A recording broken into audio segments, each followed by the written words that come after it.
Hare Krishna. Okay. Hare Krishna. So, as part of the prayers,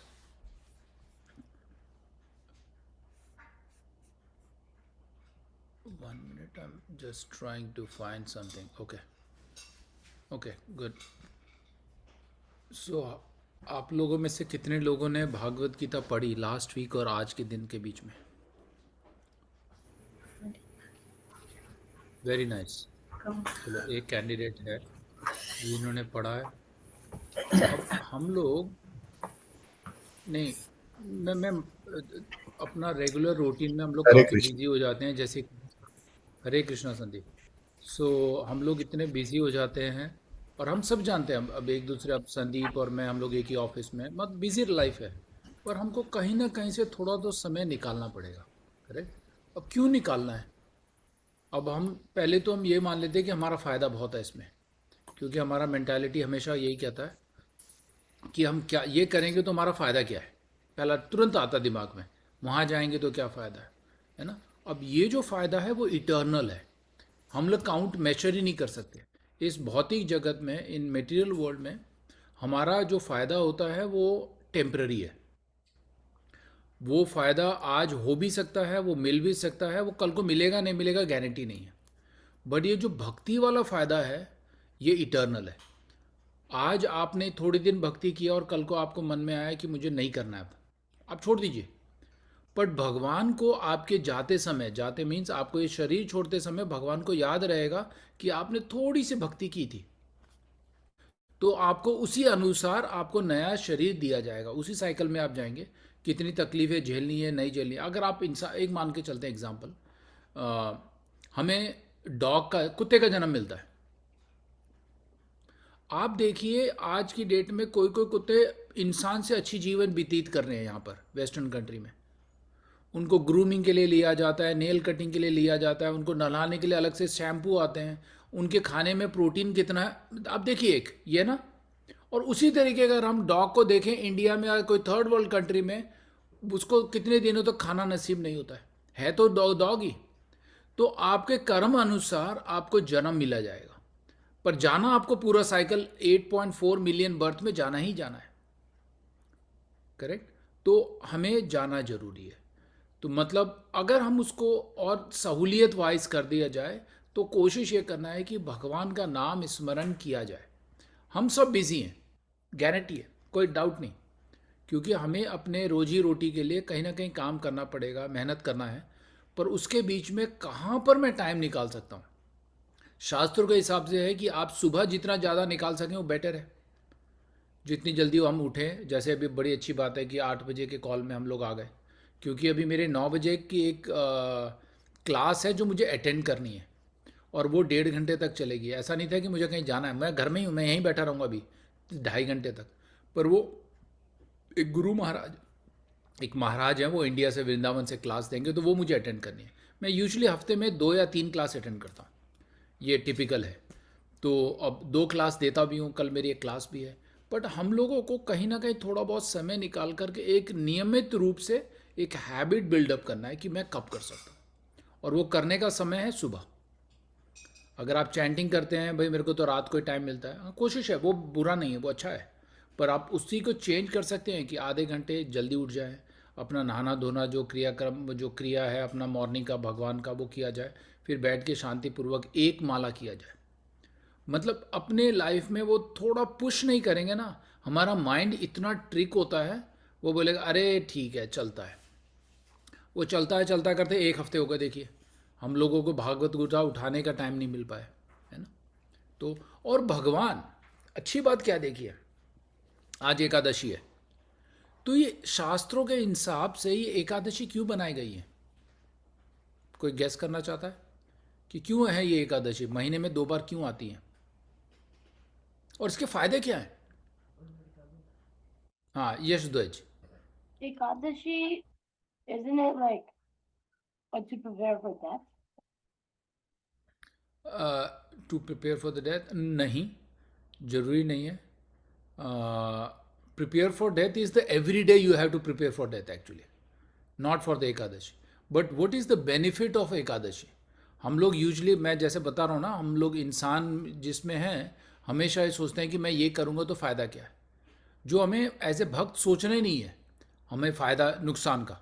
अगर हम फ़ायदा नुकसान सोचेंगे तो क्या होगा, वो बनिया वाली आदत हो जाएगी कि भाई मेरा ये सौदा है, ये कर रहा हूँ तो मुझे ये मिल रहा है. तो वो हम टिपिकल कर्म कांड वाले में आ गए जो वेदास में बनाए. आप ये हवन करिए इतना मिलेगा, 11 रुपये चढ़ाइए आपको ये मिलेगा, आप वहाँ जा कर के एक धागा बांध देते हो तो आपकी मनोकामना पूरी हो जाएगी.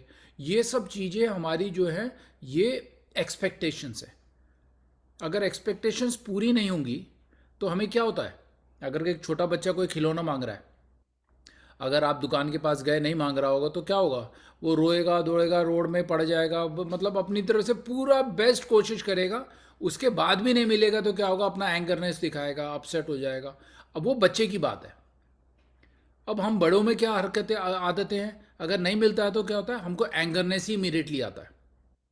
इच्छाएं हमारी ऐसी हैं कि जो हमें नहीं पूरी होती है हम उदास हो जाते हैं, डिप्रेस हो जाते हैं. बहुत बहुत से हरकतें अलग अलग होती है हमारा. और वो डिप्रेशन भी बच्चा तो थोड़ी देर नहीं भी करेगा तो आधे एक घंटे बाद वो ठीक हो जाता है, वो भूल जाता है. पर हमारी आदत ऐसे ना, भूलते नहीं हैं, उसको कितने दिनों दिनों तक हमारे दिमाग में लेके चलते हैं. करेक्ट. तो अब हमको अब यही इसी चैप्टर में अब अभी जो हम कर्म योग कर रहे हैं वो लास्ट में यही हमारी आदतें और इच्छाओं की वजह से हम लोग सफ़र हैं. तो उसमें आते हैं वापस एकादशी. एकादशी क्यों दी गई है, मून कार्तिक मंथ क्यों है हमारे? हाँ बोलिए. एकादशी एक्चुअली अगर साइंटिफिकली देखा जाए तो वो मून साइकिल से रिलेटेड है कि 11th डे कुछ वाटर का होता है कि वाटर कंटेंट आपको ज्यादा नहीं चाहिए, आपको ज्यादा खाना नहीं चाहिए, क्लींस होती है बॉडी, तो उससे रिलेटेड. करेक्ट. बहुत अच्छी बात. हाँ, तो ये भगवान ने ये मून साइकिल ये सब करके वो पर्टिकुलर टाइम हमको दिया है, वो 24 घंटे महीने में 2 बार देते हैं. पर अब सनातन धर्म और शास्त्रों के हिसाब से एकादशी का महत्व क्या है, जो उसको सिंसियर पालन करता है उसके जो स्पिरिचुअल बेनिफिट होते हैं वो इटर्नल होते हैं. हम बाकी दिन जो कर रहे हैं, जैसे आपने क्या बोलते हैं, जैसे कुछ भगवान की सेवा की, भगवान की सेवा करने का एकादशी के टाइम पे मे बी 100 गुना ज़्यादा आपको उसका फल मिलता है, स्पिरिचुअल बेनिफिट मिलता है एकादशी के दिन. अगर जैसा दिया गया है, जैसे मैंने कल येस्टरडे पोस्ट किया था कि हम लोगों को अन्न नहीं खाना है, भगवान की किताबें भागवत गीता हो सके जितना हो सके पढ़ें उसको, चैंटिंग करें, भगवान के दर्शन करें, भगवान के मंदिर जाएं. आज के दिन मैंने जितनी भी भक्ति में समय बिताया है उसका 100 गुना मुझे ज़्यादा बेनिफिट मिलता है. तो ये भगवान ने बनाए हैं कि इस इंसान को किसी तरीके से मैं अपने धाम में लेके आऊँ, जल्दी से जल्दी वो अपने आप को तैयार करे और यहाँ से निकले, क्योंकि हम फंस गए हैं इसमें हमारी इच्छाओं की वजह से. अब उन इच्छाओं को कंट्रोल करके इन एकादशी में कोशिश करना है कि कोई ऐसी चीज़ों को ना सेवन किया जाए जिससे हमारी भक्ति नीचे जाए. हम ऐसा करें जिससे भक्ति हमको ज़्यादा मिले. तो यह महीने में भगवान ने 2 दिन ऐसे बनाए हमारे लिए स्पेसिफिकली कि जिसमें हमारा स्पिरिचुअल जो एलिवेशन है बिल्कुल बिल्कुल स्पाइक करे. अब कार्तिक मंथ एक और बनाया है. अब जो कार्तिक मंथ हम लोगों ने है, वो मंथ में अगर मैं भक्ति करता हूँ, वो पूरा महीना बड़ा ऑस्पिशियस होता है. तो अगर मैं एक माला भी करता हूँ तो उसका बेनिफिट मुझे 10,000 टाइम मिलता है. इतना बेनिफिट है कार्तिक मंथ में. वो अक्टूबर नवंबर के बीच में आता है वो. अब भगवान ने वो पूरे 12 महीने में भगवान को सबसे ज़्यादा प्रिय वो कार्तिक मंथ होता है. उस टाइम पे लोग वृंदावन जाते हैं, मथुरा जाते हैं, दर्शन करते हैं, भक्तों से मिलते हैं, चैंटिंग करते हैं, भागवत पुराण पढ़ते हैं, भागवत पुराण दूसरों को देते हैं भागवत गीता. और भागवत गीता भी उसी के बाद आता है, दिसंबर के फर्स्ट वीक में जब गीता भगवान ने बोली गई थी कुरुक्षेत्र में. तो उसमें हम लोग कोशिश करते हैं कि ज़्यादा से ज़्यादा ये कृष्णा भक्ति दूसरों को बांटे. जब हम दूसरों को बांटते हैं तो भगवान और ज़्यादा प्रसन्न होते हैं. तो इसलिए हमें इन 2 दिन का, एकादशी का और कार्तिक मंथ का, हमें एडवांटेज लेना चाहिए. अब हमारा जीवन तो निश्चित नहीं है कि हम लोग कहाँ तक जाएंगे. मैं जैसे हमेशा बोलता हूँ कि गारंटी ये नहीं कि हम एवरी वीक नेक्स्ट वीक हम लोग एक दूसरे को देखेंगे, ये भी गारंटी नहीं होती है। आप वो छोड़िए नेक्स्ट वीक की, तो कल के दिन हम किसी को देखेंगे कोई गारंटी नहीं। करेक्ट। तो इसलिए ये जो दिन आते हैं हमें ज़्यादा से ज़्यादा कोशिश करना है कि हम उसमें भक्ति की प्राप्ति कर पाए। करेक्ट। तो एकादशी का महत्व है। आज जो है मोहिनी एकादशी है, तो मोहिनी एकादशी में भी कोई स्पेसिफिक इंसिडेंट हुआ है, कभी हम उसके बताएंगे कि क्या हुआ था, कभी कहानी उसके में। अब वो कहानी जस्ट हमारे लिए सुन के बेनिफिट के लिए है, पर उसमें बहुत सारे हैं कि अगर आप एकादशी के दिन ये करेंगे तो आपको ये प्राप्ति होगी। हम एज ए भक्त हम लोग उस चक्कर में नहीं पड़ते, नहीं तो अगर वो चक्कर में पड़ेंगे तो क्या होगा कि दिमाग बोलेगा अरे आज का दिन है तो कर ही डालता हूँ, कुछ ना कुछ फ़ायदा हो जाएगा। करेक्ट। तो हम लोगों को उस चीज़ों से भी बहुत बच के रहना है कि जहाँ पे फ़ायदा सोचने लगे आप, वहाँ भक्ति नहीं मिल रही है, आप मेटेरियलिस्टिक चीज़ की सोच में अब। So we have to be very very careful. जब हम इस भक्त वाले चीज़ में, हम वृंदावन जाते हैं, मथुरा जाते हैं, हमारी इच्छाएं होनी ही नहीं चाहिए। भगवान को आपके हृदय में पता है कि आपको क्या चाहिए, आपको स्पेसिफिकली डिमांडिंग करते जाना नहीं चाहिए। अगर मांगना ही है तो भगवान से भक्ति मांगिए, भक्तों का संग मांगिए। और वृंदावन मथुरा जाते हैं तो वहाँ सेवा भाव से जाना चाहिए, सेवा भाव से कि मैं क्या सेवा कर सकता हूँ भगवान के लिए, क्या भक्ति कर सकता हूँ, भगवान को क्या चीज़ पसंद है जो मैं वहाँ जाके वृंदावन मथुरा में जाके करूँ। करेक्ट। तो अभी आजकल क्या हो गया, हमारी मेंटालिटी हो गई, हम जब वेकेशन पे जाते हैं तो सोचते हैं भाई वेकेशन पे आए तो एंजॉयमेंट होना चाहिए। अब लोग वृंदावन भी वेकेशन की तरह जाते हैं। एक महाराज एक लेक्चर दे रहे थे, तो वो बोल रहे थे कि लोग यहाँ पे आते हैं, होटल में एक्सपेक्ट करते हैं कि स्विमिंग पूल हो, जकूजी हो, और हमको मसाज के लिए हो, जिम हो। अब महाराज बोल रहे हैं जब आप वृंदावन में ये सब ढूंढने आ रहे हो, इससे अच्छा तो गोवा जाओ, वहाँ पे मिलेगा आपको, वृंदावन क्यों आते हो। करेक्ट। अब वो वृंदावन एक बहाना हो गया है, पर वो होटल ऐसे ढूंढ रहे हैं जहाँ पर उनको इंजॉयमेंट हो सके। करेक्ट। अब ऐसे धाम पे जा करके तो हमें सेवा भाव से जाना चाहिए, और वो सोचते हैं कि कोई हमारी सेवा करे वहाँ जाकर, क्योंकि ये तो वेकेशन है। अब भाई इस बहाने हमारे दर्शन भी हो गए और हम लोगों को सेवा भी मिल गई, और हमने दोनों सॉल्व हो गया और बच्चों को वेकेशन भी मिल गया। तो आजकल ये मेंटालिटी होने की वजह से लोग फिर जो होते हैं, जो होटल बना रहे हैं या रेंट दे रहे हैं, वो कोशिश करें भाई जिम दे देते हैं लोगों को, ये सब चीज़। तो आपको जिम ही जाना है तो परिक्रमा में चले जाओ, गोवर्धन हिल की चक्कर लगा के आ जाओ भाई, 14 किलोमीटर आपकी एक्सरसाइज हो गई, है ना। तो हमें ऐसे भाव से जाना चाहिए। ये जो दिन हमारे निर्धारित किए गए हैं भगवान ने, एकादशी हो गया है, बहुत सारे हमारे ऐसे डेट्स आते हैं जो हम कभी कभार मैं आपको और डिस्कस करूंगा, जैसे हमारे गोस्वामीज के जन्म और मृत्यु वाले होते हैं, व्यवहार व तिरुभवार, वैसे डेट्स होते हैं। उस दिन भी हमको उनकी याद करनी है, उनके क्या मैसेज था। जैसे रूप गोस्वामी, सनातन गोस्वामी, ये गोस्वामीज हैं वृंदावन के, उनका मैसेज क्या था हम समझें, है ना। उन्होंने डायरेक्टली भगवान से वार्तालाप किया है, वो मैसेज उन्होंने किताबों में दी है। करेक्ट। तो अब समझ आया थोड़ा बहुत, बहुत ब्रीफली है एकादशी का महत्व। पर ये एकादशी और ये दूसरे जो दिन होते हैं, हमें पूरी तरीके से कोशिश कि हम कितनी ज़्यादा से ज़्यादा भक्ति कर सके। आज आपको ये एकादशी मिला है, गारंटी कोई नहीं है कि आपको दूसरी एकादशी फिर मिलेगी। करेक्ट। लाइफ का हमारा एक्सपेक्टेशन पता ही नहीं है, 15 दिन के बाद एक और एकादशी आने वाली है। आप ये मान के चलिए ये वाली एकादशी आखिरी, आज मैं क्या कर सकता हूँ। करेक्ट। तो हमें सबसे अच्छा है भागवत गीता पढ़े, चैंटिंग करें, और कोई कोई चीज़ जो हम लोग ऐसा खाते हैं जो भगवान को नहीं चढ़ा सकते बिल्कुल ही किसी दिन भी, उस चीज़ों से दूर रहे। Correct. So let's get back to our karma yoga chapter. Okay, which shloka we are going to read today? Who remember where we finished? अब जिसने किताब पढ़ी होगी उनको पता होगा. 38. 38. Awesome. हम लोगों ने 37 पे ख़त्म किया था और अब हमें आज 38 पढ़ना है. Chapter number 3, shloka number 38. अभी तक इस चैप्टर में कर्म योगा में हम लोगों को क्या समझ आया, क्या मैसेज है इस कर्म योग में? कि हमें मतलब किस तरह के कर्म करने चाहिए। और भगवान कृष्ण ने ये भी कहा था कि लाइक हमें अब ऐसा नहीं है कि हमें अपनी सारी ड्यूटीज को छोड़ के बस हमें संन्यास ले लेना है, भगवान की भक्ति में लीन हो जाना है।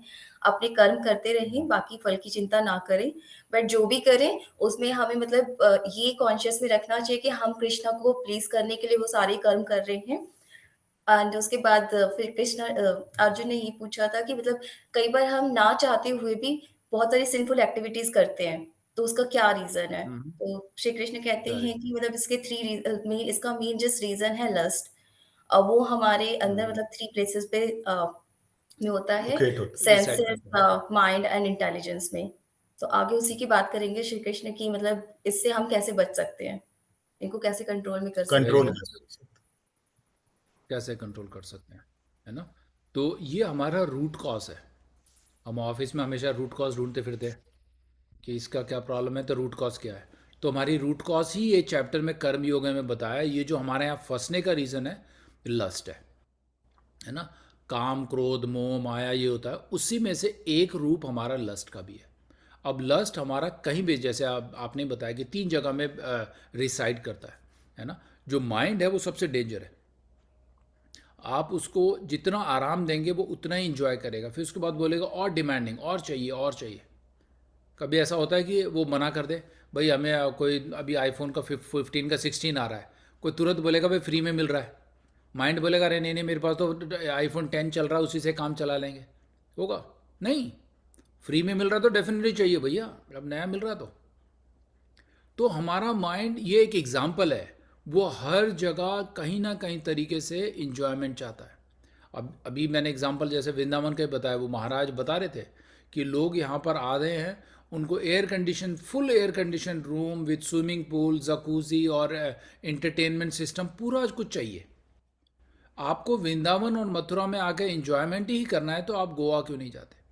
वो क्यों हो रहा है? क्योंकि हमारा वो जो जो एक्सपेक्टेशंस लस्ट डिज़ायर है, वो बॉडीली कॉन्सेप्ट है कि मुझे इंजॉय करना है वहाँ जाकर भी।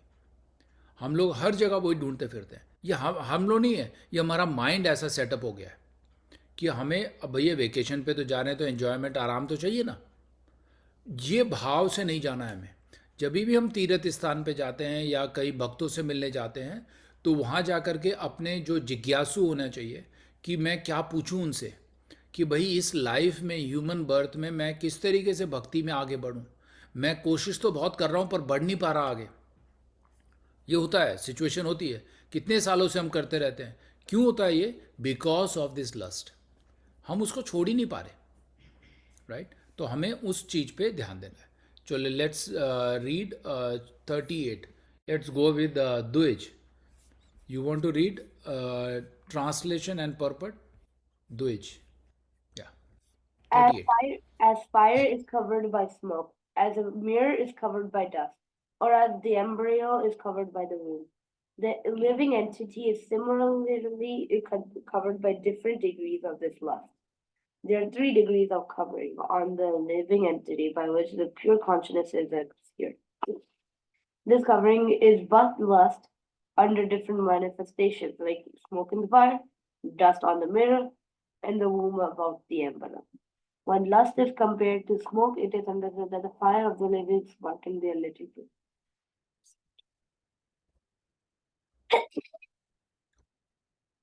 भगवान भला करे। Although fire is necessary when there is smoke, there is no overt manifestation of fire in the early stage.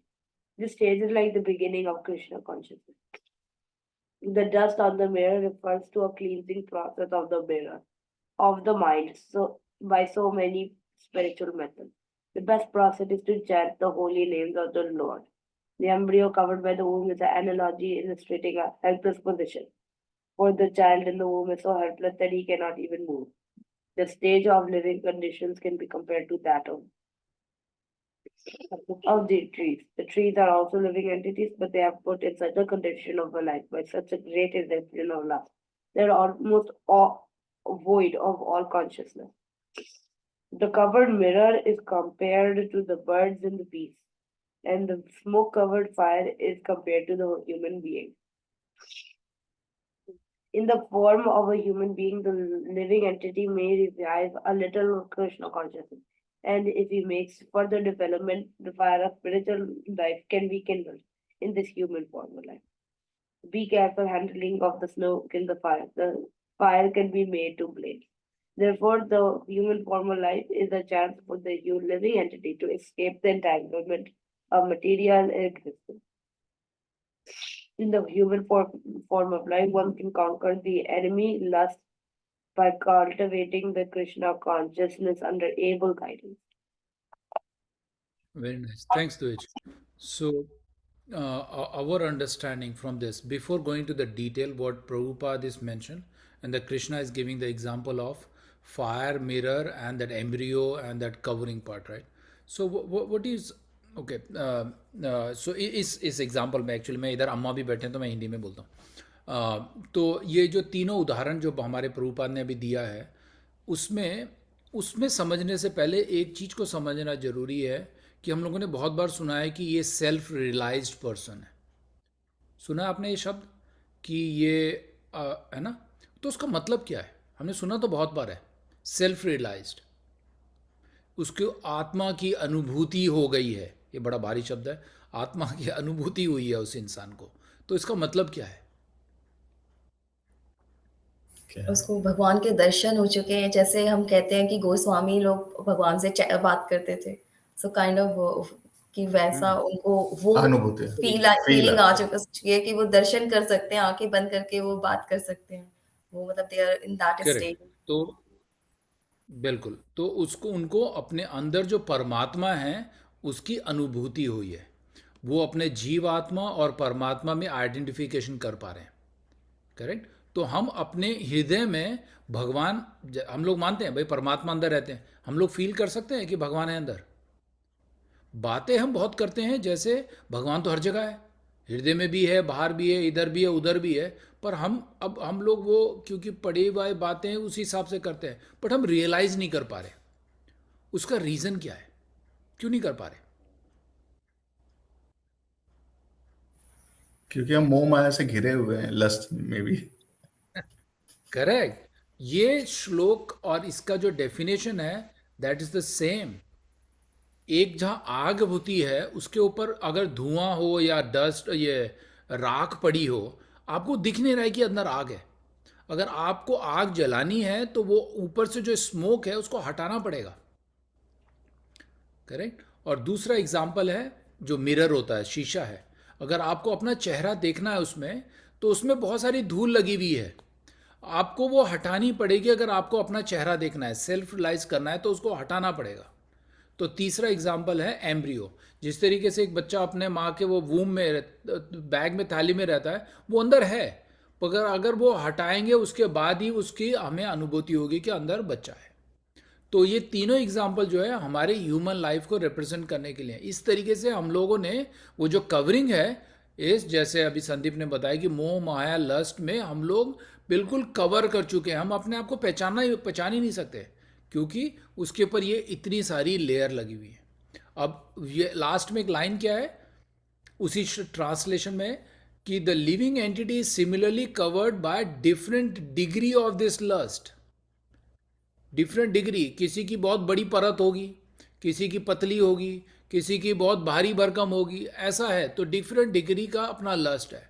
जैसे हम मोह माया में उलझे हुए हैं तो कोई बहुत बुरी तरीके से उलझा होगा और कोई बहुत हाँ भैया है पर इतना फ़र्क नहीं पड़ता है। अब कोई है जो, अब कल एक लेक्चर था प्रभुपाद का, उन्होंने बताया कि अगर हमें भक्ति में जुड़ना है और अपने जितने भी हमारे पुराने कर्म हैं, जो हमारे सिंफुल एक्टिविटी हुए हैं, उसको ख़त्म करने में प्रभुपाद से किसी ने सवाल पूछा कि कितना समय लगेगा, कि मेरे जितने भी बुरे कर्म मैंने अपने इतने जन्मों से किया, हमारे बुरे कर्मों की वजह से भी यहाँ फंसे हुए हैं, ठीक है ना, ये हमें समझना है। तो उनको पूरा क्लियर करने में हमको कितना समय लगेगा? आप गेस करिए प्रभुपाद ने क्या जवाब दिया, कितना समय लगेगा हमें उसको पूरा क्लियर करने में? 5 मिनट प्रभु जी। 5 मिनट? या और दूसरा आंसर कोई? सिंफुल एक्टिविटी को पूरे को क्लियर करने में कितना टाइम लगेगा? एक लाइफ टाइम भी कम हो जाएगा, मतलब हाँ, कम से कम कितना टाइम लगेगा वैसे लाइफ टाइम? हम तो 8.4 मिलियन बर्थ के बाद अभी भी चक्कर लगा रहे हैं। हजारों हजारों साल हम लोगों ने इतने चक्कर लगाने के बाद हमें ये ह्यूमन का जो मनुष्य का जीवन मिला है। तो मतलब एक लाइफ टाइम तो कम है, क्योंकि 8.4 मिलियन के बाद हम इधर आए हैं। तो हमारे पुराने कर्मों को ख़त्म करने के लिए हमें कितना टाइम लगेगा, है ना? लेट्स डू इट या uh, एक श्लोक. Yes, reading Bhagavad Gita, one slok, two Bhagavat slok Gita every day. या तो आपके पूरे, आपको लगता है कि आपके पूरे के पूरे वो जो बुरे कर्म है खत्म हो गए? आपने इतने महीने से नहीं तो हम नहीं पढ़ ही रहे हैं। नहीं, उसकी वजह से कर्म खत्म नहीं होंगे. या, It will नहीं give होंगे, you a अच्छा। consciousness. तो प्रभुपाद का जवाब है 1 सेकेंड। और जो दिनेश प्रभु ने बताया वो 5 मिनट वाला भी एक दूसरा है, जिसमें हमें भक्ति कब मिलेगी वो भी एक प्रभुपाद ने 5 मिनट।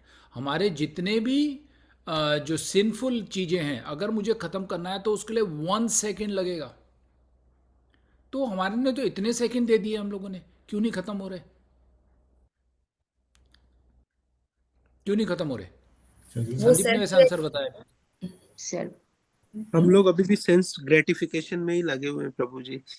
बस वही है। जिस दिन आपने वो ग्रेटिफिकेशन, अपने मोह माया ये जाल से अपने आप को नहीं छुड़ाने की कोशिश की, तो आपको 1 सेकंड नहीं है, एक जन्म नहीं, आपको हजारों लाखों मिलियंस जन्म लेने पड़ेंगे, फिर भी आपके वो जो बुरे कर्म हैं वो आपके साथ जाएंगे।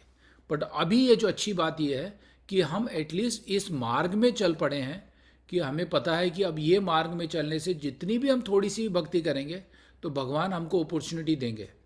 एक कहानी है, हम अजामिल की कभी कहानी सुनेंगे। तो भगवान का वो सिर्फ नाम लेता था, वो भगवान का असल में नाम नहीं लेता था, वो अपने बेटे को बुलाता था नारायण नारायण करके। तो उतने भी इनडायरेक्टली उसने अपने बेटे का नाम नारायण रखा था। इसलिए हमारे पहले पहले जन्म मतलब जैसे दादा परदादा लोग, ज़्यादातर आप लोग देखोगे तो सभी का नाम भगवान के नाम से होता था, क्योंकि हम एक दूसरे को उस भगवान के नाम से बुला उसको रहे हैं, पर नाम का उच्चारण क्या हो रहा है? भगवान का नाम हो रहा है। किसी का नाम कृष्णा रख दिया, हरि रख दिया, गोविंद रख दिया, श्याम है, बहुत सारे ऐसे भगवान के नाम और देवी देवताओं के नाम बुलाते थे। कि हम जब बुलाते थे तो भगवान का नाम को याद नहीं कर रहे, पर एटलीस्ट उच्चारण, उसकी महिमा इतनी पावरफुल होती है कि भगवान के नाम से भी हम लोगों को फ़ायदा होता है। तो अजामिल ने जब अपने बेटे को बुलाया आखिरी समय में नारायण करके, तो उस वक़्त यमदूत तो आ ही गए क्योंकि उसके इतने सारे बुरे कर्म थे, पर विष्णुदूत भी आ गए साथ में। विष्णुदूत बोले ये आप नहीं ले जा सकते, यमदूत को बोला। अब यमदूत बोले इसने तो इतने सारे बुरे कर्म किए हैं, बोल रहा किए हैं, पर आखिरी समय में यम यम वापी स्मरण भावम, आखिरी समय में जो भी मेरा नाम लेता है मैं उसके लिए खुद जाता हूँ उसको लेने के लिए। देखिए इतनी ये महिमा इतनी बड़ी है उसकी, पावरफुल। जबकि उसने भगवान को याद नहीं किया था, वो अपने छोटे बेटे को याद कर रहा था नारायण करके। तो यमदूत उसको ले गए और उसको फिर पुनर् इंसान का जन्म मिला। उसने पूरा बाईपास कर दिया 8.4 मिलियन बर्थ। फिर उसका दूसरा जन्म हुआ हरिद्वार में। फिर उसके बाद उसको याद था पुनर्जन्म का, तो उसने पूरी सिंसियरली अपनी भक्ति की और सीधा वो धाम पे चला गया। तो ये सेकंड चांस था उसको, है ना? तो वो अब वो मिलने के भी बहुत सारे कारण हैं उसके बैकग्राउंड में, क्योंकि वो पहले जन्म में ब्राह्मण था, उसने इस जन्म में भी ब्राह्मण की बहुत सारे किए, पर वो गलत संगत में पढ़ करके मोह माया में फंस गया। पर आखिरी समय में भगवान का नाम लिया तो वो उसको यमदूत और विष्णुदूत दोनों आने के बावजूद भी उसको विष्णुदूत ने अपने यमदूत को समझाया। यमदूत ने कभी इतने सुंदर विष्णुदूत देखे नहीं थे, तो उसने बोला आप लोग कौन है भाई, आप क्यों आए हैं इसको लेने के लिए? तो उसने बहुत सारे वार्तालाप हुआ, तो उन्होंने जाके यमराज को बताया कि ऐसे वो आए, उन्होंने हमें लाने नहीं दिया इस इंसान को, और वो अपने साथ ले गए हम अपने साथ। तो यमराज ने बोला कि वो मेरे बॉस के असिस्टेंट हैं, है ना? तो अब वो अगर ले जाने आए हैं तो उनको ले जाने देना पड़ेगा। तो इसी तरीके से हमारे जीवन में अगर हमें अपने बुरे कर्म को ख़त्म करना है तो उसका आंसर प्रभुपाद ने इसी प्रॉपर्ट में लास्ट में दिया। लास्ट लाइन में देखिए, अगर हमें ये लस्ट मोह माया को ख़त्म करना है, what we have to do, cultivation of Krishna consciousness under able guidance. आखिरी से देखिए लाइन। तो इसमें हमारा रूट कॉज भी है, प्रॉब्लम भी है, हम लोग क्यों नहीं आ पा रहे बाहर, और आखिरी में प्रभुपाद बोलते हैं कि हमें किसी एक गाइडेंस के अंडर में, किसी गुरु के अंडर में, किसी शिक्षा गुरु के अंडर में हमें भक्ति की प्रैक्टिस करनी चाहिए। अगर हम लोगों ने वो छोड़ा और भक्ति की प्रैक्टिस की तो ये पार करना, इस लाइफ के जीवन के साइकिल को पार करने में कोई दिक्कत नहीं आएगी। चलिए हम दूसरा श्लोक पढ़ते हैं, 39 आप पढ़ेंगे मधु माता जी?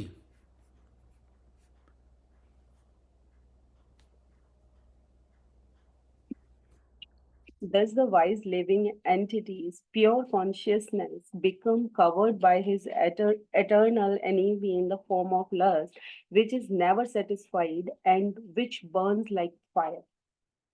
Purport? या It is said in the Manu Smriti that lust cannot be satisfied by any amount of sense enjoyment, just as fire is never extinguished by a constant supply of fuel. In the material world, the center of all activity is sex, and thus this material world is called Methunya Agara, or the shackles of sex life. In the ordinary prison house, criminals are kept within bars. Similarly, the criminals who are disobedient to the law of the Lord are shackled by sex life.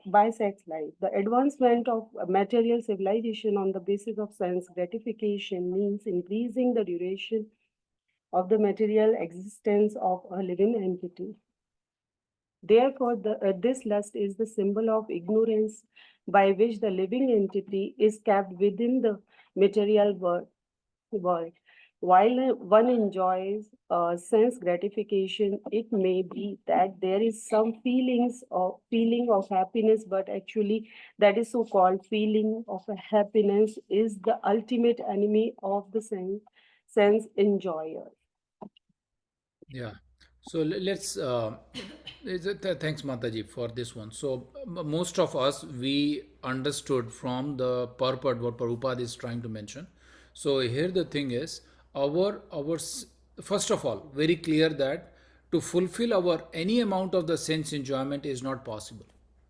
And what we are trying, हम लोग क्या कोशिश कर रहे हैं इस life में कि अब एक इन्जॉयमेंट को, जैसे अब एग्जांपल प्रभुपाद ने बड़ा अच्छा दिया है कि अगर हमें कोई आग बुझानी है, अगर हम उसको उसमें फ्यूल और डालते रहेंगे तो वो आग नहीं बुझेगी। हम मान के चल रहे हैं कि पानी डाल रहे हैं, वो पानी नहीं है, वो फ्यूल ही अगर हम डालेंगे तो वो आग कभी बुझेगी नहीं।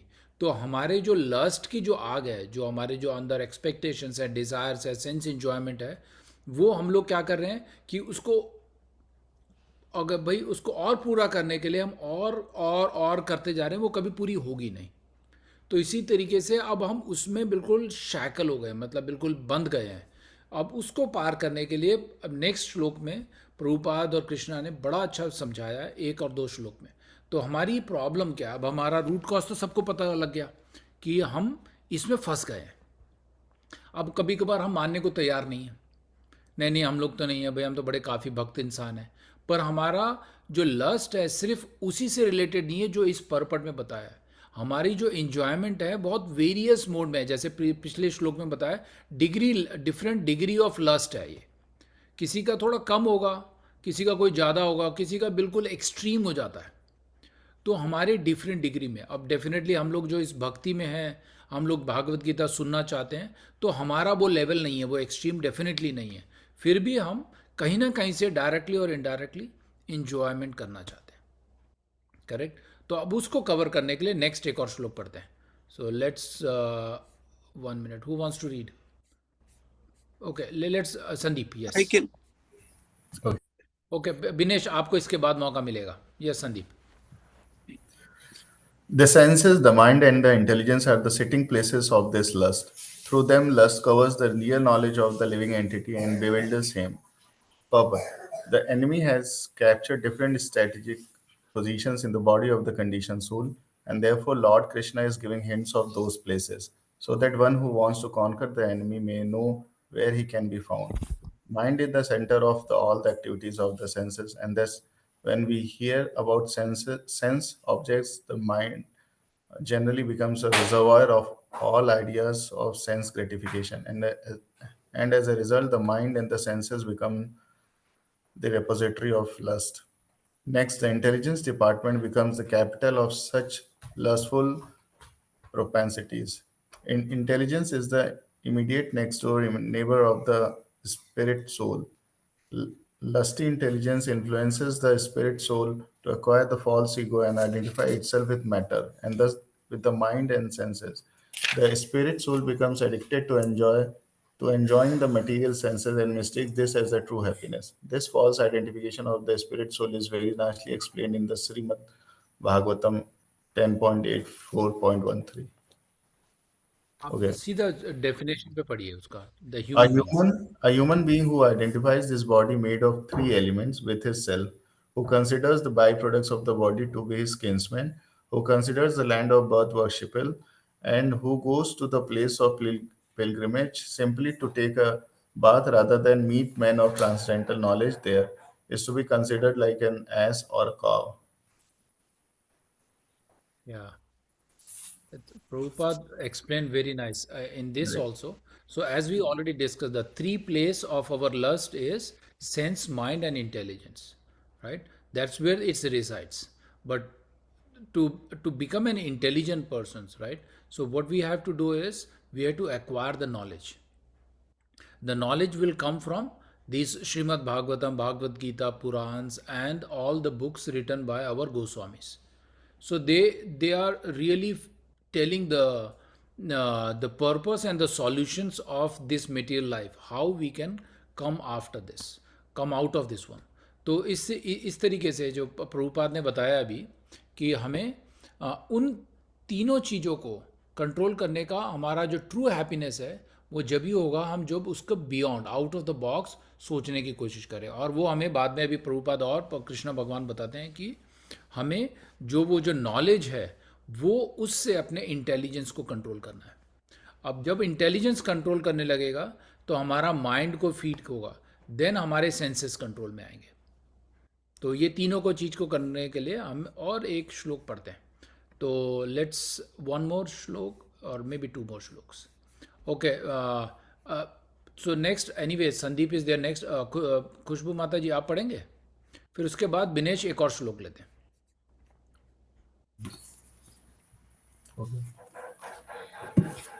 Therefore, O Arjuna, best of the Bharatas, in the very beginning curb this great symbol of sin, lust, by regulating the senses, and slay this destroyer of knowledge and self realization.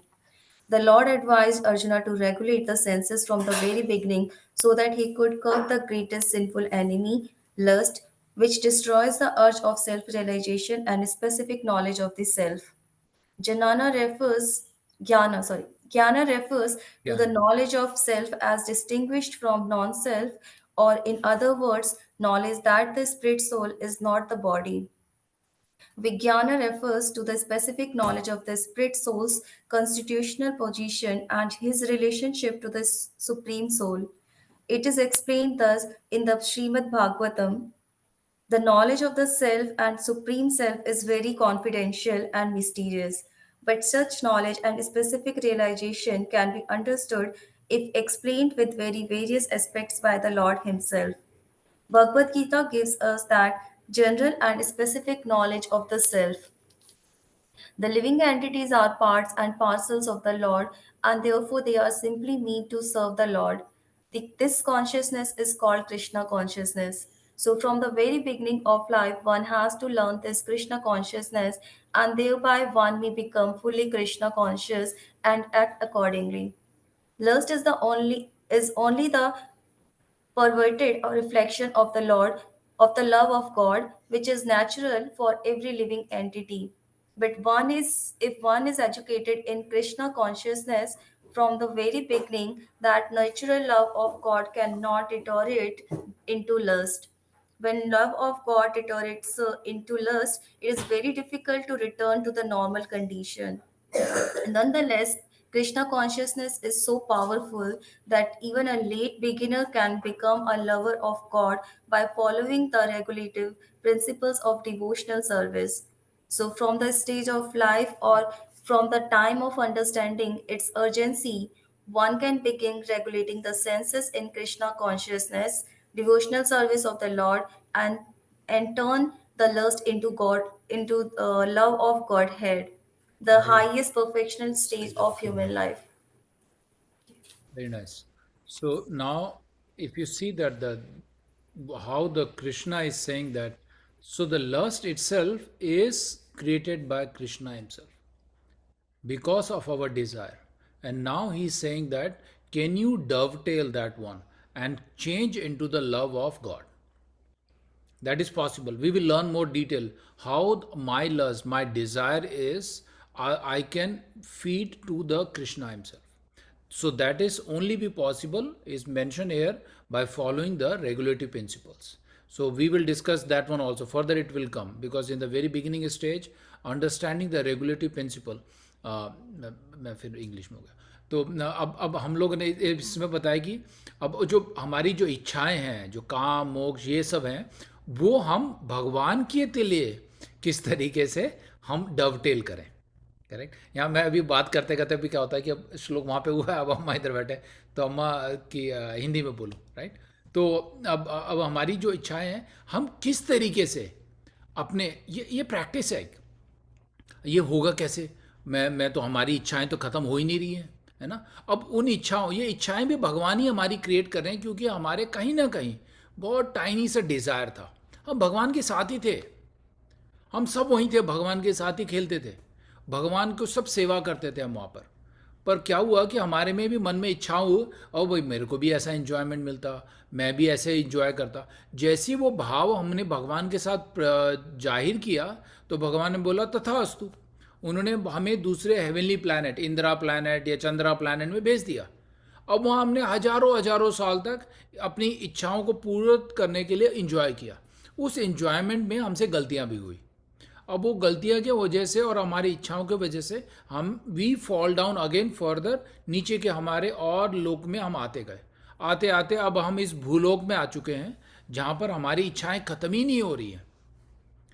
अब हमको वापस लेने आने के लिए भगवान बार बार इधर दर्शन देते हैं. भगवान कभी खुद ही आ जाते हैं, कभी हमारे रिप्रेजेंटेटिव भेज देते हैं, बहुत सारे डिफरेंट डेमिगॉड्स ऐसे भेजते हैं कि हम अपनी गलतियों को समझें और वापस भगवान के धाम जाएं. अब इसमें भी भगवान बोलते हैं कि अगर हम अपनी जितनी भी इच्छाएं हैं भगवान की तरफ टर्न कर दें. अगर हमारी कोई इच्छा है कि भाई ये खाना है, जैसे एग्जांपल है अभी मान के चलते हैं भाई रसगुल्ला पसंद है, करेक्ट, या गुलाब जामुन पसंद है या कोई चीज़ ऐसी पसंद है, तो अब हम वो सोच रहे हैं कि ये तो भगवान को भी पसंद है, क्यों ना ये बनाया जाए और भगवान को ऑफर किया जाए. अब वो पहले तो गुलाब जामुन था, अब वो क्या हो गया, प्रसाद हो गया. अब वो प्रसाद ले रहे हैं हम, अब मिल तो गुलाब जामुन ही रहा है हमें, बट अब किस रूप में मिल रहा है, भगवान का प्रसाद. अब हमारी इच्छाएं जो हैं सब भगवान की तरफ जा रही हैं. भाई ये तो भगवान को भी पसंद है, भगवान को अर्पित किया जाए और हम उसको खाया जाए. तो अब हम हर चीज़ है, ये घर भी जो है ये भगवान के ही अर्पित कर देते हैं. भगवान का मंदिर बना दो, इसमें भगवान के रहने के लिए हमें एक थोड़ी सी जगह मिल जाए वो काफ़ी है, तो भगवान का ही है, इसको वृंदावन बनाया जाए. अब आपकी इच्छाएं क्या हो रही हैं कि मैं हमेशा भगवान के साथ रहूं, भगवान की इच्छाओं को देखूं. अब अपनी इच्छाएं पीछे बैक बर्नर में हमारी. जब हम ये करना और सोचने लगेंगे तो हमारी इच्छाएं कम होती जाएंगी, फिर हम भगवान के हिसाब से चलेंगे. वहाँ पर भगवान के हिसाब से चलना मतलब रेगुलेटिव प्रिंसिपल्स, वो भगवान के कुछ गाइडलाइंस हैं जो हम उनको फॉलो करेंगे. बस इतना ही चेंज करना है. आपके खाने में कमी नहीं होगी, आपको रसगुल्ला गुलाब जामुन पूरा भरपूर मिलेगा, पर आपकी जो इच्छाएं हैं वो भगवान के थ्रू होती हुई आ रही हैं, है ना. आपको गाड़ी लेने का मन है, भाई मुझे भाई सुपर गाड़ी लेनी है, वैन लेना है, इच्छाएं ऐसी हों कि मैं भक्तों को भी लेके जाऊंगा इसमें. ये तो है तो भगवान का ही है ना. हम आते वक्त तो कोई गाड़ी और डॉलर लेके नहीं आए थे, खाली आए थे रोते हुए, और जाते वक्त भी वही है. ये तो मिडिल का पीरियड है जो हम लोग बड़ी इच्छाएं करते जा रहे हैं, है ना. तो वही भगवान यहाँ पे हमें समझाना चाहते हैं कि ये जो स्टेज है हमारा, जो हम रेगुलेटिव प्रिंसिपल से कर सकते हैं. सो लास्ट की 2 लाइन क्या पढ़ी है, so from any stage of life और from the time of understanding is urgency one can begin the regulating the senses in Krishna consciousness, devotional service of the Lord, and turn the lust into love of Godhead, the highest perfection stage of human life. देखिए last में कितना clearly बताया गया है। आप कभी कभार होता है कि अरे हमारी उम्र तो अभी 20 साल ही है, अभी एंजॉय करो, और कभी होती है भाई 40-45 साल, अभी 15-20 साल और कमा लेते हैं, रिटायरमेंट के बाद करेंगे। तो हम लोग ये पोस्टपोन कर सकते हैं बार बार। ये पोस्टपोन करते करते ही हमको कितनी लाइफ निकल गई। तो हमें अर्जेंसी को समझना है कि ये लाइफ बहुत ही प्रेशियस है, बहुत इंपॉर्टेंट है। थोड़ी सी भी अगर हम लोगों ने कोशिश की तो हमारा इसी लाइफ में आपको डिफरेंस दिखाई देगा। आपको दूसरा जन्म लेने की जरूरत ही नहीं है। आप सेल्फ रियलाइज और भगवान की अनुभूति इसी लाइफ में कर सकते हैं, पॉसिबल है। हम लोगों को कभी कभार डायरेक्टली इनडायरेक्टली भगवान ये रियलाइज करवाते भी हैं, करेक्ट। चलिए एक लास्ट श्लोक और पढ़ते हैं। चलिए विनेश प्रभु जी आपका नंबर आ गया। ओके यस, संदीप आपका क्वेश्चन लेंगे ये पढ़ने के बाद लास्ट में, ठीक है ना। यस विनेश प्रभु जी आप हैं उधर? यस प्रभु जी, हरे कृष्णा। हरे कृष्णा, पढ़िए प्रभु जी। The working senses are superior to dull matter. Mind is higher than the senses. Intelligence is still higher than the mind. And the soul, is even higher than the intelligence. The senses are different outlets for the activities of lust. Lust is reversed within the body, but it is went through the senses. Therefore, the senses are superior to body as a whole. These outlets are not in use when there is superior consciousness or Krishna consciousness. In Krishna consciousness, the soul makes direct connection with the Supreme Personality of Godhead. Therefore, the hierarchy of bodily functions, as described here, ultimately end in the Supreme Soul. Bodily action means the functions of the senses, and stopping the senses means stopping all bodily actions. But since the mind is active, then even though the body may be silent and at rest, the mind will act as it does not during dreaming. But above the mind is the determination of the intelligence, and above the intelligence is the soul proper. If therefore the soul is directly engaged with the Supreme, naturally all other subordinates, namely the intelligence, mind, and senses, will be automatically engaged. In the Katha Upanishad, there is similar passage in which it is said that the objects of sense gratification are superior to senses, and mind is superior to sense objects. If therefore the mind is directly engaged in the service of the Lord constantly, then there is no chance that the sense will become engaged in other ways. This mental attitude has already been explained. Param draštva nivartate. If the mind is engaged in the transcendental service of the Lord, there is no chance of its being engaged in the lower propensities. In the Katha Upanishad, the soul has been described as Mahan, the great. Therefore, the soul is above all, namely the sense objects, the senses, the mind, and the intelligence. Therefore, directly understanding the constitutional position of the soul is the solution of the whole problem. With intelligence, one has to seek out the constitutional position of the soul and then engage the mind always in the Krishna consciousness. That solves the whole problem. A neophyte spiritualist is generally advised to keep aloof from the objects of the senses. But aside from that, one has to strengthen the mind by use of intelligence.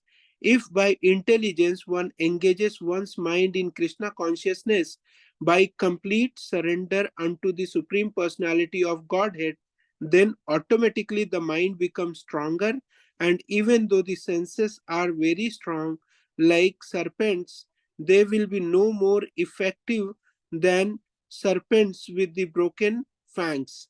But even though the soul is the master of the intelligence and mind and the senses also, Still, unless it is strengthened by association with the Krishna in Krishna consciousness, there is every chance of falling down due to agitated mind. Hare Krishna. Very nice Prabhu. Prabhu ji, आपको क्या समझ आया इस श्लोक को पढ़ने के बाद? Yeah, Prabhu दिनेश ji, प्रभु। yes, Prabhu ji. So, अपने तीन है, माइंड और इंटेलिजेंस, राइट? तो माइंड सेंस, को, माइंड, इंटेलिजेंस। या सेंस, माइंड, इंटेलिजेंस, तो इन तीनों चीजों को मतलब एक एक करके कंट्रोल करना है प्रभु जी, राइट? इंटेलिजेंस को पहले कंट्रोल करेंगे तो माइंड थोड़ा कंट्रोल होगा और फिर सेंस कंट्रोल हो जाएंगे, right? And the most important thing that, सबसे ज्यादा जरूरी चीज जो प्रभुपाद जी ने अंत में कहा है कि मतलब हमें भक्तों का संग तो होना ही चाहिए, क्योंकि हम लोग अगर भक्तों के संग में नहीं रहेंगे तो हम लोग हर समय मतलब भूल करने की, मतलब भक्ति संग में रहेंगे तो हमें भूल करने के चांसेस बहुत कम होंगे, और अगर भक्ति संग में नहीं रहेंगे तो मतलब बहुत ही तकलीफ होगी, मतलब स्लो होगा, नहीं हो पाएगा। Very nice. तो सो एज हम लोगों ने जितना इसमें समझा अभी, राइट, हमें प्रॉब्लम भी डिफाइंड है और सॉल्यूशन भी है, पूरे होल प्रॉब्लम को सॉल्व करने का तरीका भी बताया है। अब इसमें एक एग्जांपल लेते हैं, बड़ा स्टैंडर्ड एग्जांपल है। अगर आप ड्राइविंग कर रहे हैं, है ना, इधर पंकज प्रभु के दर्शन हो गए इधर, तो हमारे जैसे आप पंकज प्रभु गाड़ी चला रहे हैं और बाजू में पुलिस वाले की भी गाड़ी जा रही है, तो उनकी स्पीड क्या होगी? अभी वहाँ पे बोर्ड में लिखा 65, वो गारंटी 60 पे चल रहे होंगे अभी। अगर पुलिस वाला उनके बाजू में आके बैठ जाए तो गाड़ी कैसे चलेगी? वो बार बार स्पीडोमीटर देखेंगे, लेफ्ट राइट शोल्डर सब रूल याद आ जाएंगे हमें।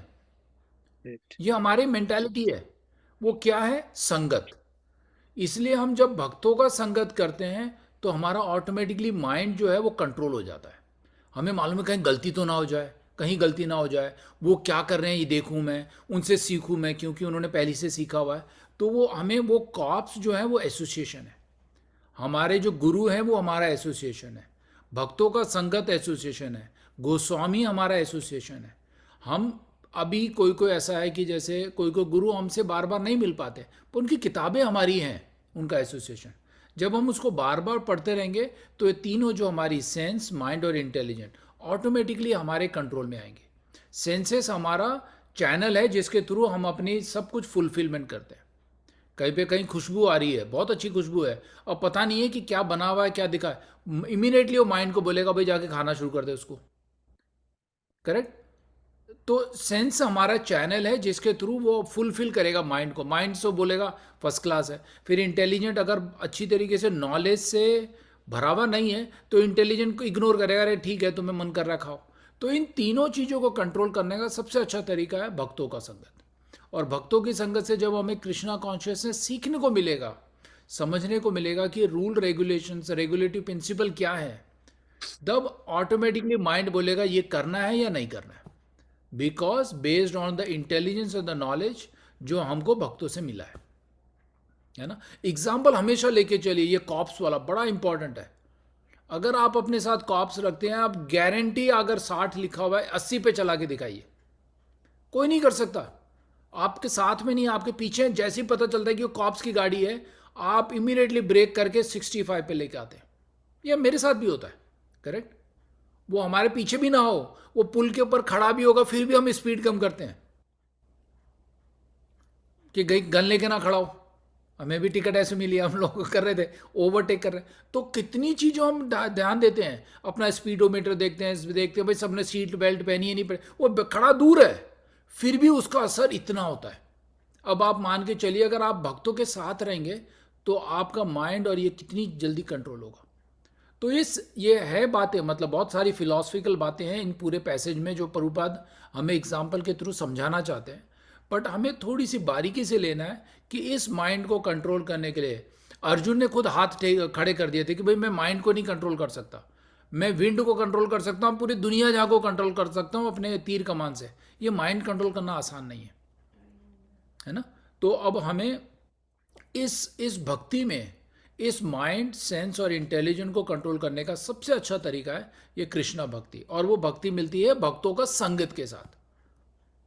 करेक्ट, क्योंकि ये कलयुग है, माया इतना स्ट्रांग है, आपने जैसी भक्ति छोड़ा माया बोलती है भाई इधर आ जा। करेक्ट। तो मैं अभी इसको यहाँ पे यहीं विराम देता हूँ एक लास्ट क्वेश्चन के साथ। संदीप का एक क्वेश्चन था, फिर उसके बाद हम लोग नेक्स्ट क्लास में होपफुली इस चैप्टर को एक बार और समराइज करेंगे, और मेरे से आपको प्रार्थना है कि आप पढ़िए इसको, चैप्टर को, कर्मयोग के बारे में। ठीक है, चलिए, ओके। ये Sandeep, first tell me why you are laughing. Sir मैं क्वेश्चन बोल रहा था तो मैं वही सोच रहा था, तो एक्चुअली क्वेश्चन मेरा ये था कि पहले कि लस्ट, जैसे लस्ट हम हमारी इच्छाएं इतनी बढ़ गई हैं और उसमें हम इन्वॉल्व हम ज्यादा हो गए हैं, हम भगवान को याद नहीं करते। तो पहले मतलब पहले के जमाने में लोग परीक्षा, जैसे लोग आते, मतलब साधु संत आते थे और राजा महाराजा या बड़े उनकी परीक्षा लेते थे कि भाई तुम, मतलब वो देखना चाहते थे कि तुम अभी भी हमें याद कर, मतलब भगवान को याद कर रहे हो या तुम अपनी उसमें लस्ट में एंगेज हो। और पहले हाँ, के लोग जैसे बच्चों को जो गुरु के पास भेजते थे, वहां पे जो जो ज्ञान जो वहां से मिलता था, नॉलेज वहां से मिलता था, मे बी वो कर्व करते थे अपने लस्ट के लिए ही, कर्व करने के लिए ही उनको वहां भेजा जाता था, जो कि आज शायद वो नहीं हो पा रहा है। तो इसमें ये भी मेंशन है कि how to curb your lust from the at the initial stage only, क्योंकि देखिए अगर हम शुरू में नहीं कर पाएंगे तो बाद में करना बहुत मुश्किल हो जाएगा। होता है बट वो धीरे धीरे होता है। फिर कृष्णा कॉन्शियस या हम अपने ऊपर कंट्रोल कैसे करते हैं, धीरे धीरे हम उनकी भक्ति के तरफ जाते हैं तो धीरे धीरे कंट्रोल होता है। राइट। तो क्या, हाँ, तो क्या ये जो परीक्षा, ये जो हम एग्जाम, ये जो लस्ट है, तो क्या हमारा एक तरीके एग्जाम ही है, हमारा परीक्षा ही है हम आज के जमाने में, कि हम क्या अभी भी हम भगवान को याद कर रहे हैं कि नहीं कर रहे हैं, या हम इसी सब मोह माया में हम घिरे हुए हैं। यही क्वेश्चन था मेरा। करेक्ट। हाँ, इस क्वेश्चन को संभाल के रखो, इसके बारे में और डिटेल करेंगे। इसका आंसर बहुत बड़ा है। एक जैसे आपने इसके बहुत सारे फेज बताए कि पहले ज़माने में गुरुकुल भेजा जाता था, गुरु की संगत में होता था, एक डिफाइंड एज लिमिट होता था जिसमें बच्चों को वहाँ गुरुकुल में, चाहे वो राजा का हो बेटा हो, कोई बड़ा राजा छोटा राजा, सबको सुबह उठना है, अपना जो प्रोग्राम है मॉर्निंग का, चैंटिंग हो गया, गुरु की सेवा। फिर वो राजा का बेटा है, फिर भी उसको भिक्षा मांगने के लिए जाना पड़ता था, कि वो भिक्षा मांग के लेके आएगा, गुरु के लिए बनाएगा, फिर गुरु खाने के बाद गुरु अगर परमिशन देते हैं कि अब तुम खा सकते हो, तभी वो खाएगा। अगर गुरु भूल गए उस दिन तो उनका व्रत हो जाता था, है ना। तो ये एक प्रक्रिया होती थी पहले के टाइम पे। ये आजकल भी कहीं कहीं गुरुकुल वाला प्रथा है, पर ये इतना पॉपुलर नहीं है, क्योंकि हम लोग बहुत मॉडर्न फैशन सब जमाने में हो गए हैं, सब कुछ ऑनलाइन हो गया, बच्चों को सब कुछ सोफिस्टिकेटेड देना चाहते हैं। बट सबसे अच्छी बात है कि एज ए माता पिता होने के उसमें, जैसे अभी देखिए द्विज है, ये बच्चे हैं, और मेरी दूसरी क्लास में और भी बहुत सारे बच्चे हैं, 8th 9th 10th ग्रेड के बच्चे हैं, वो आते हैं, श्लोक पढ़ते हैं, बड़े अच्छे सवाल पूछते हैं। तो हमें एज ए माता पिता इन बच्चों को जितनी जल्दी से हो सके उसमें इन्वॉल्व करें। और ये सिर्फ यही नहीं है, कोई कोई माता पिता बोलते हैं हम तो बड़े ज्ञानी हैं, सिर्फ बच्चों को सीखना है भागवत गीता, वो खुद नहीं आते, वो गलत है। क्योंकि बच्चों के साथ माता पिता अगर नहीं करेंगे तो बच्चा क्या सीखेगा? भाई मेरे माता पिता तो करते नहीं, मैं सीखे श्लोक का रट्टा लगाए जा रहा हूँ। तो माता पिता को भी उतना ही एक्टिवली पार्टिसिपेट करना है कि बच्चे भी सीखें और अपने सनातन धर्म का ज्ञान दें। एटलीस्ट वो जब तक कॉलेज नहीं जाते, जब तक घर में आपके साथ हैं, उनको ये नॉलेज दिया जाए, फिर बाकी हम कृष्णा पे छोड़ सकते हैं। क्योंकि बहुत बार देखा है, बच्चे कॉलेज चले जाते हैं, फिर संगत अलग हो जाती है, फिर उस संगत में जा कर के फिर सोचते हैं कि हमारे सिर्फ माता पिता ही भक्ति कर रहे हैं, पूरी दुनिया तो कर नहीं रही है, तो लग रहा है कि माता पिता सही नहीं है, शायद वो सही है। फिर बट इवेंचुअली बिकॉज उन्होंने इतने सालों से घर में माता पिता के साथ भक्ति की है, तो भगवान वो याद दिलाई देते हैं। जैसे हम लोगों को कब याद मिला, पता चला जब हम लोग 30 से ऊपर हो गए थे। उससे पहले भगवान की भक्ति कर रहे हैं, मंदिर जा रहे हैं, माता पिता के साथ सीख रहे थे, बट वो एक भक्ति का जो भाव है वो नहीं आ पा रहा था, समझ ही नहीं आ रहा था क्या करें। हम सब लोगों ने भागवत गीता पढ़ी होगी, कहीं ना कहीं देखी होगी इंडिया में, पर सीखने को कुछ नहीं मिला। ये सीखने का जब भी होता है जब आप सत्संग में आते हैं, कभी साधु के सत में, तो हमें वो मिलेंगे। तो हमें वो करना है। अब Sandeep, at your question, your daughter is I think 7-10 year old, so उनको भी हमें किसी न किसी तरीके से जब तक वो कॉलेज में हमारे साथ हैं ये इस भाव में लाना है। घर में बैठ के जैसे आप लोग तो पढ़ते ही हैं, जैसे भागवत गीता पढ़ रहे हैं बच्चों के साथ, तो वो करते रहिए। आपको अभी उसका इम्पैक्ट नहीं दिखेगा, बट इवेंचुअली जब वो कॉलेज जाएंगे तो उनको याद आएगा कि अरे मेरे माता पिता भी पढ़ते थे, वो भी मंदिर जाते थे, वो ऐसा करते थे। तो वो हमें वो भाव उनके दिमाग में डालना है। तो अभी द्विज, मैंने I saw your hand, but हम ये क्वेश्चन को नेक्स्ट वीक लेंगे क्योंकि आई हैव 9 o'clock। पंकज प्रभु, आप लेट आए हैं, आपको मौका नहीं दिया जाएगा आज, तो इसलिए हम नेक्स्ट वीक डिस्कस करेंगे, ठीक है। तो नेक्स्ट वीक, अच्छा नेक्स्ट वीक क्या है, लॉन्ग वीकेंड है, हम लोग यहाँ पर छुट्टी है मंडे को, तो हम लोग ब्रेक लेते हैं इस वीक। सब लोग कहीं ना कहीं ट्रैवल का प्लान होता है। मेरी दूसरी क्लास में भी सब लोग, बच्चे लोग, क्योंकि अभी भी उनके एग्ज़ाम्स ख़त्म हुए हैं। Okay, let me actually I forgot